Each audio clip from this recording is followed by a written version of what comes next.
দেখানো হচ্ছে একদল মানুষ যাদের আঙ্গুলগুলো লম্বা লম্বা তামার, গাল এভাবে হ্যাচড়াচ্ছে, নিজের গাল নিজে হাসড়াচ্ছে এবং নিজের দেহ থেকে গোশত তুলে ফেলছে, ভক্ষণ করছে। নবীজি জিজ্ঞাসা করলেন সাল্লাল্লাহু আলাইহি সাল্লাম, এরা কারা, কি কারণে এদের শাস্তি হচ্ছে? তাকে বলা হলো, এরা আপনার উম্মতের সেই সব ব্যক্তি যারা সবসময় গীবত আর সমালোচনায় ব্যস্ত থাকে। এবার নবীজি দেখছেন এক শ্রেণীর মানুষ, পেট এইরকম ফোলা, অট্টালিকার মতো পেট ফোলা, আর ভিতরে সাপ কিলবিল করছে, এবং এদেরকে রক্তের নদীতে ফেলে মাথাটা ফাটিয়ে দেওয়া হচ্ছে।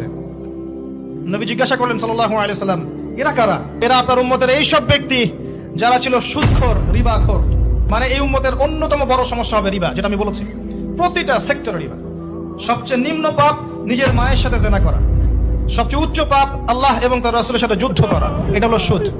এবং এর বাস্তবতা হচ্ছে এই, ধনী দিন দিন ধনী হবে, গরিব দিন দিন গরিব হবে, এটা বাস্তবতা। রক্ত চুষে খাওয়া হয়, এই কারণে রক্তের নদীতে ফেলা হয়েছে, এবং সাপ